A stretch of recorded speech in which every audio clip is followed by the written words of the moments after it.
अस्सलामुअलैकुम नाजरीन, प्रोग्राम रोज़ा और सेहत के साथ मैं हूं आपकी होस्ट आयशा शकूर। रोज़ाना लाहौर न्यूज़ के प्लेटफॉर्म के थ्रू हम आपके लिए स्पेशल ट्रांसमिशन लेकर आते हैं जिसमें आपकी तमाम health related, skin related queries जो होती हैं उनको हम डिस्कस करते हैं और हमारे साथ हमारे खूबसूरत से मेहमान और हेल्थ केयर एक्सपर्ट्स मौजूद होते हैं जो आपके तमाम तर मसाइल के हल करने के लिए ज़बरदस्त किस्म के टिप्स देते हैं। आज भी हमारे साथ हमारी खूबसूरत से गेस्ट मौजूद हैं, डॉक्टर सलीमा मांझी। उन्हीं की तरफ चलते हैं। अस्सलाम वालेकुम डॉक्टर सलीमा, कैसी हैं आप? वालेकुम सलाम, मैं बिल्कुल ठीक, आप कैसी हैं? अल्हम्दुलिल्लाह आई एम गुड। आपको देख के लग रहा है कि आपके रोजे बहुत अच्छे जा रहे हैं अभी तक। बिल्कुल, बहुत ज़बरदस्त। फिर आपने हमें भी ज़बरदस्त और अमेजिंग किस्म के टिप्स देनी है क्योंकि रोजे रख रख के अब हमें भी डिहाइड्रेशन होने लग गई है और इश्यूज हमारे स्टार्ट हो गए हैं। बिल्कुल, डेफिनेटली आज तो हम नई टॉपिक के साथ बात करेंगे। एग्जैक्टली आज का नाज़रीन हमारा टॉपिक बहुत ही इंटरेस्टिंग और बहुत ही डिफरेंट होने जा रहा है। ये एक ऐसा टॉपिक है जिस पे हमें डिस्कशन बहुत कम की जाती है। तो आज का हमारा प्रोग्राम स्पेसिफिकली जितनी भी हमारी हामला खातून है और उसके अलावा जो ब्रेस्ट फीडिंग करवाती हैं मदर्स, उनके लिए होने वाला है। तो डॉक्टर सलीमा, क्या कहना चाहेंगी, आपकी जितनी भी प्रेग्नेंट वुमेन होती हैं क्या वो रोज़े रख सकती हैं और अगर रख सकती हैं तो उनको क्या प्रिकॉशंस लेनी चाहिए? अच्छा, पर्टिकुलरली बहुत सारे लोग हमसे सवाल करते हैं कि जी अगर मैं प्रेग्नेंट हूँ और फर्स्ट ट्राइमेस्टर में हूँ जो कि इनिशियल 3 मंथ्स होते हैं, फिर बाद में जो और मजीद 6 मंथ्स हो जाते हैं, फिर 9 मंथ्स, तो लोग बड़े क्वेश्चन करते हैं कि फर्स्ट ट्राइमेस्टर, सेकेंड या थर्ड में कब रखना चाहिए और क्या मतलब इसके कोई मसाइल तो नहीं होते। सबसे पहली चीज़ ये कि चाहे वो ब्रेस्ट फीडिंग मदर हो, दूध पिला रही हो बच्चे को, या बेशक वो हमला खवातीन हो यानी कि कोई प्रेग्नेंट वुमेन हो, मैं हमेशा कहती हूँ कि ये बहुत इंपॉर्टेंट है कि अगर आप पूरी नियत के साथ रखना चाहते हैं तो आपके लिए अल्लाह ताला इसका बड़ा जर्नी आसान कर देता है। तो सबसे पहली बात तो ये कि अगर आपको लगता है कि आप बड़े सेहतमंद हैं, आप इस चीज़ को लेकर चल सकते हैं, आप कोई मुश्किलात नहीं होंगी। और अगर आपका बच्चा इतना वीक नहीं है, प्रॉब्ली आपको अल्ट्रासाउंड्स के थ्रू पता लगता है। अगर हम प्रेग्नेंट वुमेन की पहले बात करते हैं, हम अगर आप देख रहे हैं कि आपके इनिशियल जितने भी अल्ट्रासाउंड्स हुए और आपको लगता है बच्चे की नॉर्मल मूवमेंट्स हैं, बच्चे की नॉर्मल उसकी ग्रोथ हो रही है, तो you can go ahead with your fasting. मसाइल तब आते हैं जब आपको लगता है कि आप बहुत वीक हैं, आप कैरी नहीं कर सकते इतना ज़्यादा फास्टिंग, और आपको ऐसा लगता है कि आपको या तो बहुत ज़्यादा खाने की ज़रूरत है, एनर्जी की ज़रूरत है, न्यूट्रिएंट्स की ज़रूरत है। तो हमेशा आपकी गायनेकोलॉजिस्ट भी पर्टिकुलरली आपको बताते हैं कि आप अपने पर जोर ना करें अगर आपको ऐसा लगता है, लेकिन कुरान के अंदर इसकी बड़े सवाब है, ठीक है। तो अगर आप रखते हैं तो बहुत अच्छी चीज़ है। इस चीज़ों की वैल्यूएशन आपके लिए ज़रूरी है। और अगर आपको लगता है आप बिल्कुल एंड में हैं और लास्ट का ट्राइमेस्टर है, you are about to deliver, उस टाइम पे बिल्कुल मना किया जाता है। मामला है कि जी इतना बिल्कुल एंड में और बिल्कुल इनिशियल में ना रखें तो बेहतर है, लेकिन उसको सारी चीज़ें भी मैंने बताया चेक करना लाजमी है। अब बात आती है कि किस तरह से अगर प्रेग्नेंट वुमेन है क्या खाए सहरी में और इफ्तार में। सबसे पहला क्वेश्चन आता है, अब तो उसने तय कर लिया कि उसने रोज़ा रखना है, ठीक है, तो इंपॉर्टेंट ये है कि सबसे पहले जो सहरी में उसे फाइबर्स और इफ्तार में भी फाइबर्स लेने लाजमी है। उसका एक रीजन ये होता है कि जैसे डिहाइड्रेशन नॉर्मल लोगों को होती है, एक प्रेग्नेंट वुमेन के लिए बहुत इंपॉर्टेंट है कि उसके पास फाइबर्स हो, जिसमें मैं कहती हूँ हमेशा चने होते हैं, मसर होते हैं, सबसे ज्यादा किया सीड्स जो आपके होते हैं, जो मलंगा, उसमें हाईएस्ट फाइबर्स होते हैं। तो वो अपना पानी पिए या जो भी अगर दूध के साथ लेना चाहते हैं वो ले, फाइबर्स की इंटेक ज्यादा ले, चने ज्यादा ले, मतलब खुराक ले उसकी, या चना चाट ले लें या इस तरह की कोई चीज़, वेजिटेबल्स और फ्रूट ज्यादा ले, सहरी इफ्तार दोनों में। इसके अलावा हम कहते हैं प्रेग्नेंट वुमेन्स के लिए कि अगर वो रोज़ा रखना चाहती हैं तो मॉर्निंग के अंदर, सहरी के अंदर, दही के अंदर 2 से 3 या 4 भी खजूरें जो है उसको ग्राइंड कर लें और उसके एक तरह से पुडिंग की तरह या दही के साथ उसे ले लें। तो उससे एक तो प्रोबायोटिक्स आई, थर्स्टीनेस खत्म हुई, डिहाइड्रेशन खत्म हुई, नॉजेटिक फीलिंग्स खत्म हुई और फाइबर्स हुए तो पूरा दिन आपका एनर्जी बच्चे को भी मिल रहा होगा, बेशक वो आपके पेट में। तो ये इंपॉर्टेंट है कि प्रेग्नेंट वुमेन्स अगर रखना चाहती हैं तो they make sure that their fibres are very complete और वो उसकी पूरी नीड्स कर रहे हो अपनी जो है। सबसे ज़्यादा हम कहते हैं ओट मील्स लें। हम कहते हैं कि बहुत सारे लोग हमसे पूछते हैं कि ओट्स ले लें, ओट मील, दोनों भी आपके लिए अच्छे हैं, या जो ले लें या आप कहते हैं दलिया, ये दोनों चीज़ें आपके लिए बहुत अच्छी हैं। उसके अंदर मील के अंदर इतनी ज़्यादा फाइबर्स भी होती हैं और इसको भी दही के साथ आप मिला के, कोई चाहे तो रेस्पबेरीज है उसके अंदर भी फाइबर्स है आपके पास, बेरीज भी ले सकते हैं साथ साथ, जो आपके उस वक्त आपके पास अवेलेबल है उनमें से आप चीज़ें लें। ये कोई इतनी कॉस्टली भी चीज़ें नहीं है, जो दलिया है नॉर्मली बहुत इजीली मिलता है, दालें हैं इजीली मिलती हैं, और ये आपके पास तुक मलंगा है, ये इंपॉर्टेंट है। अब ये प्रेग्नेंट वुमेन जब आपके पास कंप्लीटली नरिश्ड होगी तो उसे रोजा नहीं लग सकता, बच्चे को भी कंप्लीट उसकी नीड्स पूरी हो रही है, बच्चे को भी प्रॉपर न्यूट्रिएंट्स जो है उसके थ्रू। और मेडिकेशंस आपने लेनी है तो आप सहरी और इफ्तार पे ले लें, ये भी आप नॉर्मल कर सकती हैं अपनी, बहुत अगर आपको रखने की है। इसके बाद हमारा आपने सवाल पूछा कि breast feeding mother's, breast feeding mother's के लिए चलिए ब्रेस्ट फीडिंग पर जाने से पहले आपने कहा कि जितने भी प्रेग्नेंट वुमेन है अगर उनको उनकी गायनेकोलॉजिस्ट जो है वो सजेस्ट करती हैं, टेस्ट उनके प्रॉपर आते हैं, उसके बाद वो फास्टिंग की तरफ जा सकती हैं, ठीक है। सहरी को भी हमने डिस्कस कर लिया कि ओट मिल्स लेने चाहिए, योगर्ट ले सकते हैं आप अंदर डेट्स ऐड करके।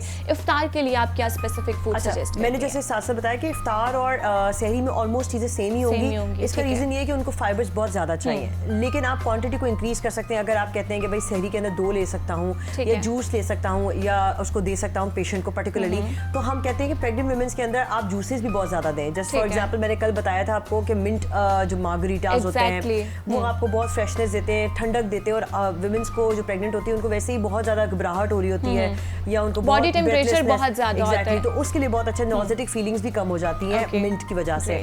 और मैं हमेशा बताती हूँ कर्ड के साथ आप जो है दही के साथ जीरा वगैरह जो है उसको भी आप ले सकते हैं साथ साथ। लेकिन जूसेस में आपके फ्रेश जूसेस जितने आप मॉर्निंग में लें, टी और कैफीन जो है पर्टिकुलरली कुछ विमेन्स होती हैं जो बहुत ज़्यादा स्मोकर्स भी होती हैं, हमारे यहाँ पे तो इतना नहीं है एशियंस में, लेकिन बाहर के मुल्कों में बहुत आम है, तो वो बिल्कुल नो होता है, कम्प्लीटली नो। वो तो वैसे ही प्रेगनेंसी में मना है, लेकिन आप रोजे की हालत में भी नहीं करेंगे क्योंकि उसमें आपकी डिहाइड्रेशन और मजीद बढ़ती है। तो कैफीन है, इस तरह की आदत अपने खत्म करनी है, और चाहे भी उसके रिप्लेसमेंट में आप जूसेस ले आए। और हम कोशिश करते हैं कि उनमें और टीज भी हम रेकमेंड ना करें। जैसे मैंने बाकी लोगों के लिए बताया था कि वेट लॉस के लिए बहुत अच्छा है, हमने व्हाइट टी की बात की थी, मोरिंगा टीज की थी, लेकिन फॉर प्रेग्नेंट वुमेन हम वो अलाउड नहीं करते। हम कहते हैं कि यूजुअली आप जूसेस पे रहें, लस्सी पे रहें, वो आपके लिए एनर्जेटिक है। ठीक है, जितने भी नेचुरल इंग्रेडिएंट्स हैं उनको यूज करें, इस तरह के उसमें नहीं जाना चाहिए। तो डॉक्टर सलीमा आप क्या सजेस्ट करती हैं कि फ्रूट्स ज्यादा अच्छे होते हैं या फिर फ्रेश जूसेस हम उसके रिप्लेसमेंट में ले सकते हैं? अच्छा, मैं हमेशा बात करती हूँ रॉ जो होती है ना चीज, वो ज्यादा न्यूट्रिशन आपको डायरेक्ट देती है। बिल्कुल। जूस के अंदर बस ये होता है कि आपके जितने भी वो कंपोनेंट्स होते हैं, मैं कहूंगी उसके जो एक रॉ फॉर्म्स होती है ना वो अलग हो जाती हैं और सिर्फ जूस बाहर आ जाता है। तो कोशिश ये करनी चाहिए कि ज्यादा से ज्यादा लोगों को रॉ खाना चाहिए। जितना आप रॉ खाएंगे वो डायरेक्टली आपके उसमें डिफ्यूज होगा। That is very important. ठीक है, तो हमें फ्रूट्स वैसे लेने चाहिए, जूसेस आप फिर भी कुछ चीजें होती है जिनके नहीं होते, इसलिए फ्रूट चाट बहुत हम रेकमेंड करते हैं कि उसे, क्योंकि वो आपके पास मल्टीपल फ्रूट्स का एक आ जाता है, रिप्लेनिश हो जाती है आपकी एनर्जी, और डिफरेंट टेस्ट भी आता है और बहुत मजा भी आता है फ्रूट चाट। सबसे बेस्ट पार्ट होता है। एग्जैक्टली। अब आ जाते हैं जी जितनी भी हमारी ब्रेस्ट फीडिंग मदर्स हैं उनको क्या करना चाहिए? अच्छा, ब्रेस्ट फीडिंग का थोड़ा सा एक लंबा एक है, मैं बताऊंगी प्रोसेस के। स्टार्ट में सबसे पहले इंपॉर्टेंट है कि बच्चा कितने माह का है, आपको ये देखना जरूरी है। अगर आपको लगता है बच्चा 6 माह का है तो कम्प्लीटली वो 1 to 6 मंथ्स पे ऑफ कोर्स मदर्स फीड पे है। और अगर आपको ऐसा लगता है कि यू आर वेरी डिहाइड्रेटेड, आप बहुत ज़्यादा, आपको पानी की ज़रूरत है क्योंकि फीडिंग के अंदर आपका बहुत ज़्यादा जो है वाटर जा रहा होता है, तो आप खुद डिहाइड्रेट वैसे भी हो रहे होते हो, चाहे रमज़ान हो या ना हो। तो रमज़ान में तो खुसूसन तौर पर हम बताते हैं पेशेंट्स को कि आप कोशिश करें कि अपने आप को हाइड्रेटेड इतना कर लें सहरी के अंदर। जैसे मैंने फाइबर्स का इंटेक बताया, दैट रिटेन्स द वाटर। मैंने आपको बार बार बताया तुकमलंगा जो है वो क्यों मैं बता रही हूँ, तुकमलंगा के अंदर कैपेसिटी होती है कि वो ग्रेटर लेवल ऑफ वाटर को अपने अंदर जो है वो एब्जॉर्ब कर लेता है, और वो पूरे दिन आपको उस जो एनर्जी है वो दे रहा होता है, वाटर भी दे रहा होता है, और आपके लिए बहुत फायदेमंद होता है। हम कहते हैं वाटरमेलन आप इफ्तार में भी ले सकते हैं, सहरी में भी ले सकते हैं। फ्रूट्स वेजिटेबल्स में कक्यूम्बर्स जैसे वाटर बहुत ज़्यादा कॉम्पोनेंट है, वो ले सकते हैं। अब ये जब उसको ये पता लग जाए पेशेंट को ब्रेस्ट फीडिंग के कि जी हाँ मैं पूरी तरह रिप्लेनिश हो गई वाटर से, देन बच्चा अगर टोटली डिपेंडेंट है मदर फीड पे, तो हम उसको मना करते हैं कि आप ना रखें। अगर मदर को लगता है कि नहीं मैं रख सकती हूँ और ये मैं इस चीज़ को एबल कर सकती हूँ, और मैं कोशिश कर सकती हूँ कि बच्चे को फीड के साथ, मदर्स फीड के साथ एक अलग से जो आपके पास फॉर्मूला मिल्क होता है उसको रख सकती हूँ, सब्स्टिट्यूट कर सकती हूँ, तो दैट कैन बी डन। और आप मदर दोनों चीज़ों को सब्स्टिट्यूट करते करते बच्चे को थोड़ा अपना फीड और थोड़ा सा जो है फॉर्मूला फीड देकर और उसे कम्प्लीटली उसकी नीड्स भी पूरी कर सकती है और अपना भी रिटेन रख सकती हैं वाटर। जब ये चीज़ें हो जाती हैं, बच्चा अगर 6 माह से ऊपर चला गया है, तो वो द बेस्ट टाइम है, आप you are ready to fast, because वो ऑलरेडी फूड्स पे आ गया, सेमी सॉलिड्स पे आ गया, एंड राइट टाइम है कि आप अपने आप को भी जो है इफ्तार सहरी भरपूर करें। उसमें आप ये ना सोचें कि जी मैं पराठे नहीं खाऊंगी या मैं खाना नहीं खाऊंगी प्रॉपर, तो कैसे होगा। आप पूरी तरह एग, फाइबर्स और पराठे, ये it doesn't even matter, replenish करें अपने आप को भरपूर फूड से, बिकॉज वो उस टाइम पे आपके लिए एक्ट करेंगे जब आप बिल्कुल भी कुछ नहीं खा रहे होंगे, फास्टिंग टाइम में होंगे। उसके बाद जब बच्चा आपका ऑफ कोर्स 6 मंथ्स का मैंने बात की, आप रख लिया आपने रोज़ा, और आप अब फूड्स के ऊपर बात करेंगे कि क्या क्या ले सकते हैं। फीडिंग मदर्स के लिए हम कहते हैं पोमीग्रेनेट, अनार का जूस बेहतरीन है, बेहतरीन। हम बहुत रिकमेंड करते हैं, इवन प्रेग्नेंट वुमेन्स के लिए भी बताते हैं हम, लेकिन जो एक आपकी ब्रेस्ट फीडिंग मदर्स होती है उसके लिए इसलिए इंपॉर्टेंट है बिकॉज वो आपके अंदर एक तो आयरन लेवल को भी लो नहीं करता। होता ये कि जब आप फास्ट करते हैं तो आपके आयरन लेवल्स भी लो हो रहे होते हैं और कंपोनेंट्स भी आपकी बॉडी से जा रहे होते हैं, तो वो राइट टाइम होता है जब आपको ग्रेटर लेवल ऑफ पोमीग्रेनेट यानी कि अनार मिल जाए जूस के फॉर्म में, या बेशक साबित खा ले, पूरा एक अनार जो है एक मदर के लिए इनफ है। तो वो लेना जरूरी है और वो आपकी पूरी नीड्स को कंप्लीट करता है। और साथ साथ मैं हमेशा बताती हूँ कि जी इसके अंदर जितना दूध और जितना जैसे लस्सी मैंने बताया या कर्ड बताया, दही, इसके अलावा आपको जितना लस्सी के साथ साथ कोई पुडिंग्स ऐसी दूध वाली हैं, खीर है, उन चीज़ों का इस्तेमाल सहरी इफ्तार में रखना चाहिए। शुगर लेस करें लेकिन बाकी सारी चीज़ों का इस्तेमाल करें। जैसे मैंने बताया था आप चावल के साथ नमक भी डाल के ले सकते हैं। ऐसी चीज़ों का इस्तेमाल करें जिसमें बच्चे को डायरेक्टली आपके दूध बन भी रहा हो और डायरेक्टली आपको भी प्रोडक्शन मिल रही हो, यानी कि बच्चों के लिए भी। एक और चीज़ फाइबर्स के अंदर पॉपकॉर्न्स होती हैं। Popcorns also promotes your feed, तो ये इंपॉर्टेंट है कि आप बेशक सहरी में अगर लेना चाहते हैं तो लें ताकि आपका फीडिंग जो है वो चैनल पूरा प्रॉपर चल रहा हो। ठीक हो गया। और यही होता है कि आप जो मदर डायरेक्ट फीड ले रही होती हैं, अगर वो इफेक्टिव होगी, वही डायरेक्ट आपके बच्चे पर जा रही होती है, उसके लिए भी उतनी इफेक्टिव होती है। लेकिन बहुत सारी ऐसी चीज़ें होती हैं, जैसे आपने अभी कहा कि चने फाइबर होता है उसमें, तो हमें चने के इनटेक जो है वो ज़्यादा करनी चाहिए। लेकिन एट टाइम्स ये भी होता है कि अगर मदर चने खा लेती है तो उसके बाद बच्चे को उसके बाद गैस्ट्रिक इश्यूज बहुत ज़्यादा हो जाते हैं। बहुत इंपॉर्टेंट है उस टाइम पे हम कहते हैं कि अजवाइन जो होती है, यूजुअली वो अजवाइन थोड़ी सी आप चुटकी भर ले लें हाथ में और उससे ले लें खाने के बाद, बच्चे का पेट भी साफ होगा और बच्चे को कभी जैसे मैदे का या ब्लॉटिंग्स होती हैं वो फीलिंग कभी भी नहीं होगी। ठीक है। कुछ मर्तबा पेशेंट्स हमसे ज़रूर ये सवाल करते हैं कि ब्रेस्ट फीडिंग और प्रेग्नेंट वुमेन दोनों को कब अलार्मिंग है कि वो रोज़ा नहीं रख सकती, नो गो है एरिया। तो उस टाइम पे आप 3-4 चीज़ें को नोट करना ज़रूरी है। एक तो बच्चा जो है उसकी, अगर आप देखते हैं कि ग्रीन स्टूल आती है, अगर हरे रंग का कोई स्टूल वो कर रहा है, पखाना आ रहा है उसका, वो अलार्मिंग साइन है कि बच्चे को पूरी तरह दूध नहीं जा रहा, न्यूट्रिएंट्स नहीं मिल रहे हैं, कि यू शुड नॉट फास्ट। दूसरी चीज़ होती है कि अगर बच्चा अच्छा खेल कूद नहीं रहा है, आपको लगता है कि बच्चे की मूवमेंट सही नहीं हो रही है, बच्चा रिस्पॉन्सिव सही नहीं है और बच्चे की नैपी जो है वो बहुत ज़्यादा फिल्ड नहीं है, that is the right time कि आपको रोक देना चाहिए कि बच्चा डिहाइड्रेट हो रहा है आपकी वजह से। तो वो टाइम आप, क्योंकि आप अपने आप को शायद मे बी प्रॉपर हाइड्रेट नहीं रख रहे हैं, तो एक ये रीज़न होता है कि आप ये सब चीज़ों को पर चेक रखें और वहाँ पे आप अपने आप को स्टॉप कर दें। ठीक है। तो ये इंपॉर्टेंट है मदर्स के लिए जानना। एग्जैक्टली, ये बहुत इंपॉर्टेंट है क्योंकि जो सारे आगे बच्चे में सिम्टम्स आ रहे हैं वो आपके लिए एक अलार्मिंग सिचुएशन है। उसके बाद आपको फास्टिंग को जो फ़ौरन रोक लेना है। ठीक है डॉक्टर सलीमा, आप मुझे ये बताएं कि वर्क प्लेस पे बहुत सारे लोग ऐसे होते हैं जो फास्टिंग नहीं कर रहे होते और कुछ होते हैं जो कर रहे होते हैं, तो इस चीज़ को किस तरह से बैलेंस करना चाहिए ड्यूरिंग रमज़ान? आई थिंक बहुत इंपॉर्टेंट बात है। हम हमेशा बात करते हैं कि जो रमज़ान है वो कम्प्लीटली एक पेशेंस, चैरिटी और ह्यूमैनिटी के लिए हमारा एक रीज़न होता है कि हम रख रहे होते हैं, उस चीज़ को डिस्प्ले कर रहे होते हैं अपने लोगों में। लेकिन इंपॉर्टेंट एक और चीज़ भी होती है इंक्लूसिवनेस। मेरे ख्याल से वो इतनी ज़्यादा हमारी इग्नोर्ड पार्ट है। वर्क प्लेस पे बहुत सारे लोग ऐसे भी होते हैं जो बेशक हमारे रिलीजन के नहीं है और दूसरे रिलीजन को रिप्रेजेंट कर रहे हैं, तो we totally respect that as well. और ऑन द अदर हैंड उनका भी काम होता है कि वाइस वर्सा वो भी हमारे साथ उसी तरह एक्ट करें। कुछ 3-4 चीज़ें आई टोटली बिलीव कि हमारे व्यूवर्स तक जाएं और उनको पता हो। एक तो चीज़ मुझे लगती है कि जब आप रोज़े होते हैं, अगर आपके इर्द गिर्द कोई खाना खा रहा है तो पहली बात तो आपकी ड्यूटी है एज रोज़ेदार कि आप उसको कोई कमेंट पास ना करें कि जी देखिए शर्म नहीं आ रही या कुछ, उसे कोशिश करें, इग्नोर करें, क्योंकि यही तो बर्दाश्त है आपकी, यही तो पेशेंस है। और सामने वाले का ये आई थिंक रोल होना चाहिए कि वो पूछ ले कि अगर मैं खाना चाहूँ तो आपको बुरा तो नहीं लगेगा, मैं आपको डिस्टर्ब तो नहीं कर रहा, ये रूम चेंज कर लें। ये थोड़ी सी चीज़ें जो एक रोज़ेदार को करनी चाहिए और सामने वाले को भी, जो उसके एक्शंस होते हैं। दूसरी चीज़, बहुत सारे लोग इस तरह के इवेंट्स ऑर्गेनाइज करते हैं ड्यूरिंग दी रमज़ान जो कि आई थिंक एक रोज़ेदार के लिए बिल्कुल भी एक्सेप्टेबल नहीं है। फॉर एग्जांपल म्यूज़िक चलना या खाने पीने का इंतज़ाम करना या कोई ऐसी स्पीचेस या सिंगिंग करना जो आई थिंक उस टाइम पे हमारे लिए इतना नहीं हम रिस्पेक्ट मिलती उस चीज़ से हमें, या हमारे लिए इतनी अच्छी नहीं है वो। उस दौरान सामने वाले बंदे के लिए बहुत ज़रूरी है कि वो उस चीज़ का रिस्पेक्ट करे, उसके रिलीजन को पूरी तरह एक राइट्स दे। आपको पता है एक मज़े की बात मैं देख रही थी रिसर्च में कि यूके के अंदर बहुत सारे लोग जो हैं अभी वर्क प्लेस पे इतनी अच्छी उन्होंने प्रैक्टिस की है कि अगर 6-6 घंटे के बाद आपको 20 मिनट्स का ब्रेक लेना है, सोना है या खाना है या जो भी आपको रेस्ट करना है, अगर रोज़ेदार है तो आप रेस्ट कर सकते हैं और स्लीप कर सकते हैं, नमाज पढ़ सकते हैं, कुरान पढ़ सकते हैं। तो उन्होंने ये रूल कर दिया कि मैक्सिमम जो 6 आवर्स बाद 20 मिनट्स बाद आप ब्रेक ले लें, बिकॉज यूजुअली हमारे ब्रेक्स होते हैं, रोजे में हमारे ब्रेक्स खत्म हो जाते हैं, तो वी आर वेरी ड्रेन्ड।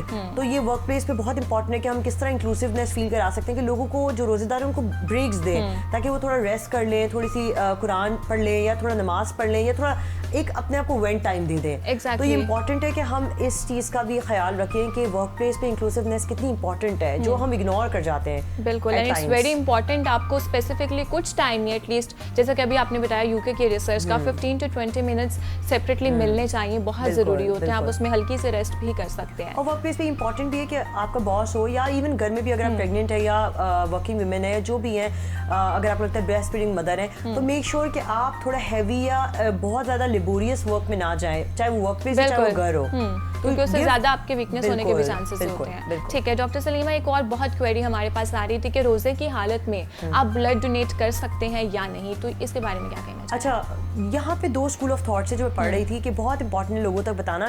बड़ा लोग है ना, एक मुझे लगता है कि फतवा दे देते हैं लोगों को। एक तो आप पहली बात तो ये कि आप अगर ये इस चीज़ पे फोकस रख लें कि आपके लिए रमज़ान है ही ह्यूमैनिटी के लिए, आप सर्व कर रहे हैं, एक अच्छी चीज़ है, सवाब कमा रहे हैं, तो ये ब्लड डोनेट करना एक सवाब का काम है सबसे पहली बात। तो अगर आप ब्लड दे रहे हैं तो उसमें कोई हर्ज नहीं है। लेकिन ये कुछ 3-4 चीज़ें जो ब्लड देने वाले को, डोनर को पता होनी चाहिए। एक सबसे इंपॉर्टेंट चीज़ तो ये है कि वो एम्प्टी स्टमक ना हो। फॉर एग्जाम्पल, अगर उसने फास्ट रखा है और अभी फास्ट बंद किया, तो उसके आधे 1 घंटे में वो अपना ब्लड ड्रॉ करवा ले, ताकि उसकी एनर्जी भी लो ना हो, और वो जो है जो एक टूटने का उसको डर भी लगता है कि जी मुझे भूख लगेगी या मैं बहुत कमजोर हो जाऊंगा, मैं डिहाइड्रेट हो जाऊंगा, वो भी ऐसा नहीं होगा।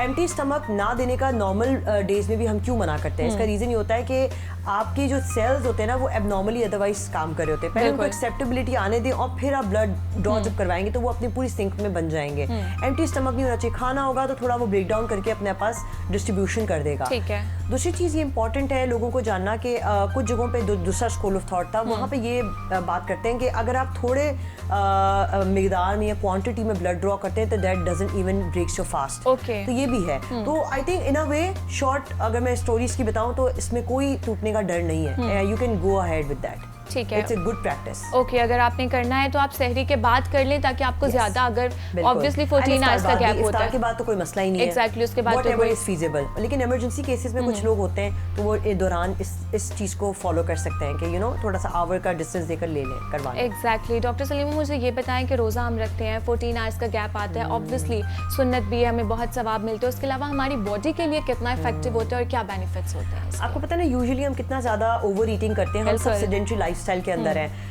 रोज़ा मेरे ख्याल से एक जो आजकल ट्रेंड भी है और बहुत लोग फैशन भी समझते हैं इसको, इंटरमीडिएट फास्टिंग। अल्लाह ताला की तरफ से तो इतने सालों पहले ही हमें मिल चुकी थी। तो ये तो इतनी अच्छी चीज़ है कि इसके अंदर आपकी जो नॉर्मली आपके पास अगर ग्लूकोज बॉडी में नहीं होता तो वो आपकी जो बॉडी के अंदर फैट्स है, कार्बोहाइड्रेट्स है, उसके थ्रू जो है वो उसको ब्रेक डाउन करके आपको बॉडी में दे रहा होता है एनर्जी। तो आप सोचते हैं आपके जो रिटेन रिजर्वॉयर्स थे जो आपको फैटनिंग करा रहे थे वो एक्चुअली निकल गए और वो ब्रेक डाउन हो गए, तो आप वेट लॉस की तरफ कितनी अच्छी तरह गुजरे हैं। तो एक तो वेट लॉस है, एक आपकी सर्काडियन रिदम को लेते हुए चल रहा है ये एक फास्टिंग का एक लम्हा, जिसमें ऐसा हो रहा है कि आपको ज्यादा बर्नआउट भी नहीं हो रहा, आपके टॉक्सिन्स भी बाहर जा रहे हैं, आपका स्ट्रेस भी लेस हो रहा है, माइल्ड है। अगर आप बहुत एक्सेसिव स्ट्रेस में थे, आप लेस या माइल्ड की तरफ जा रहे हैं। तो ये नॉर्मली अल्लाह ताला की तरफ से वेट लॉस का भी मिल रहा है लोगों को, डिटॉक्सिफिकेशन भी है, साथ साथ आपके स्ट्रेस लेवल, मेटाबॉलिक जो बर्डन होते हैं कि जी बहुत ज्यादा खाने के बाद आपके बर्डन आ जाते हैं लिवर्स पे, वो बहुत ज्यादा होते हैं, एग्जैजरेटेड होते हैं। इसमें आपकी नॉर्मल एनाबॉलिज्म, कैटाबॉलिज्म एनर्जी होती है कि टूटना और बनना आहिस्ते आहिस्ते चल रहा होता है, पेट को भी थोड़ा सुकून मिलता है। बहुत सारे लोग ये गलत प्रैक्टिस करते हैं, मैंने देखा है कि रात को ओवर ईटिंग करते हैं। Late night snacking is the worst, यानी कि आपके पूरे सिस्टम सो रहे होते हैं और आप पेट को जगा रहे होते हैं। आप पेट को जगाते हैं कि जी अभी मेरा काम करो, मेरा ब्रेक डाउन करो, तो आपका पेट तो जागा हुआ है पूरी रात, तो आपने तो उसको एग्जैजरेट ही कर दिया। तो it is very important to know कि late night snacking should not be done. और रमज़ान ऐसा टाइम है कि आपकी फौरन से सहरी के बाद इतनी लंबी फास्टिंग होती है कि आपकी सब चीज़ें ब्रेक डाउन हो जाती हैं। एग्जैक्टली। और ये बहुत इंपॉर्टेंट बात हमने किया, मोस्टली जब रमज़ान नहीं होता तो यही कहा जाता है कि 8 या 9 PM तक आप अपना डिनर कर लें। लेकिन रोज़े की हालत में हम इफ्तारी के बाद थ्रू आउट सहरी तक जाग रहे होते हैं और उस टाइम पे हम कॉन्टिन्यूसली कुछ ना कुछ मंचिंग करते रहते हैं, तो वो कितना हार्मफुल हो सकता है? इंटरमीडिएट फास्टिंग में यूजुअली 8 to 10 आवर्स का ही लोग करते हैं। अगर 10 AM पे अपना मील फर्स्ट खत्म किया तो 6 PM पे वो लोग स्टार्ट कर लेते हैं। तो हमारे पास तो माशाल्लाह से इससे भी अच्छा लंबा हमें फास्टिंग मिल गई है। इससे ये होता है कि हमारी सर्काडियन रिदम जो नींद की क्लॉक होती है, स्लीप क्लॉक होती है, उसके साथ हम अलाइंड हो जाते हैं कि हम उठे हैं तो हमारा पेट भी काम करना शुरू कर रहा है और सोए हैं तो सो रहा है वो साथ साथ। तो ये इस तरह इम्पॉर्टेंट है जानना कि जी आप रोजे को सिर्फ ये ना समझे कि आप पे कोई एक बड़ा कोई चीज हावी है। It is so blessful thing जो हमारे रिलीजन को एक ब्लेस की गई है। तो इसका एक ऑल्टरनेट यही है कि लोग बहुत ज़्यादा ओवर ईटिंग करते हैं। कुछ तो हम ये रिकमेंड करते हैं कि आप सिर्फ ये चीज़ ना सोचें कि रोजे की इसके साथ हैबिट्स को कंटिन्यू रखें। रोजा खत्म हो गया उसके बाद भी आप इस चीज को कंटिन्यू रख सकते हैं। इट इज और आपको कुछ प्रॉब्लम भी नहीं होगी, आप यूज्ड टू हो जाएंगे। एग्जैक्टली और अभी तो उस तरह से स्टार्ट है, Aahista Aahista used to body हो जाती है। सहरी में जागने की या इफ्तार में जागने की, अपनी डाइट को बेहतर रखने की। एक बिग आपको क्या लगता है कि कौन सी ऐसी इंग्रेडिएंट, चाय जैसे हमने कैफीन की बात की कि वो बहुत हार्मफुल है, इसके अलावा प्रेग्नेंट वुमेन के लिए और क्या हार्मफुल चीज हो सकती है? प्रेग्नेंट वुमेन के लिए हम यूजुअली कहते हैं कि पपाया बिल्कुल भी आपने नहीं देना। यूजुअली लोग फूड चार्ट में डालते हैं तो हम रेकमेंड नहीं करते, बिकॉज वो आपकी कोलेस्ट्रॉल जो आपकी होती है पेट के अंदर की जो लेयर्स होती है उसको बर्न करता है। It is good for weight loss purpose, but it is not recommended in pregnant women's. तो हम हमेशा से कहते हैं कि जी मेक श्योर करना है कि आपने इन चीज़ों का इस्तेमाल नहीं करना जो बिल्कुल ही आपको मना है। कुछ पेशेंट्स होते हैं जिसमें बहुत मेडिकेशंस डिपेंडेंट होते हैं, प्रेग्नेंट भी या ब्रेस्ट फीडिंग या नॉर्मल कोई भी बीमारी के लिए, उन पे वाजिब नहीं है रोज़ा रखना। वो अगर अपनी मेडिकेशन को नहीं रख सक रहे प्रॉपरली एक सिस्टम के थ्रू, तो हम उनको कहते हैं ज़रूर कि जी आप रोज़ा जो है वो बेशक नहीं रखें। आप कुरान पढ़ सकते हैं, आप नमाज पढ़ सकते हैं, आप हैबिट्स में अच्छी हो सकते हैं, आप उन तमाम चीज़ों को कैरी करें। लेकिन इसमें भी लोग हमसे बड़े सवाल पूछते हैं कि जी अगर मैं मेडिकेशन आईवी लगा लूं लेकिन रोज़ा रख लूं तो फिर मैं क्या कर सकता हूं? तो फिर मैं हमेशा बताती हूँ कि आईवी जो होती है आपकी इंट्रावीनस होती है, जो आपके ब्लड के अंदर डायरेक्ट जाती है, बेली में नहीं जाती, आपके स्टमक में नहीं जाती, तो उसमें आपका रोज़ा नहीं टूटता। और बहुत सारे लोग हमसे पूछते हैं कि जी मैं अगर इंट्रामस्कुलर लगवाना चाहता हूँ, अपना कोई डोज लेना चाहता हूँ, इंजेक्शन लेना चाहता हूँ, उसमें भी नहीं। लेकिन बहुत लोग हमें ये पूछते हैं कि अगर मैं कोई न्यूट्रिएंट लेना चाहता हूँ, जैसे न्यूब्रिल आपके पास ये जो न्यूरोबियंस हैं, विटामिन B12 हैं, मिथक बॉल्स हैं, कोई ऐसे न्यूट्रिएंट्स आप लगाते हैं तो वो तो डायरेक्टली ऑफ कोर्स आप दवाई लेते हैं, दवाई के फॉर्म में लेते हैं, टैबलेट के फॉर्म में लेते हैं। तो टैबलेट के फॉर्म में तो आपके मुंह में जा रहा है तो it will break your fast. तो intravenous and IM is safest of all, but जो आपके ओरली होते हैं वो आपका तोड़ देते हैं। ठीक है, जितनी हमारी ओरल मेडिसिन हैं वो हम सहरी या इफ्तार में लें, या अगर उसके अलावा किसी टाइमिंग्स में बहुत इंपॉर्टेंट है तो उसके लिए आप रोजा मत रखें। आप रोजा अपने बाद में भी आपको अलाउड है। बहुत सारे लोग इनहेलर्स भी होते हैं, अस्थमा के पेशेंट्स होते हैं, ये भी सवाल आते हैं हमारे पास, तो वो भी सेफ है। अच्छा, दैट्स वेरी इंपॉर्टेंट, क्योंकि मोस्टली लोगों को अस्थमा का इशू होता है और यही कंसर्न होता है कि हम इनहेलर यूज कर सकते हैं या नहीं। तो इट्स सेफ ड्यूरिंग रमजान। चलें जी, thank you so much doctor Saleema for giving us your time. It was lovely talking to you. Viewers, उम्मीद करती हूँ आपको भी बहुत ज़्यादा इन्फॉर्मेशन मिली होगी आज के एपिसोड से। इसके अलावा आपकी जो भी क्वेरीज हैं और जो भी हेल्थ रिलेटेड कंसर्न है वो हमारे साथ जरूर शेयर कीजिएगा। इसी के साथ साथ रोज़ा और सेहत से मुझे दीजिए इजाज़त। अल्लाह हाफिज़।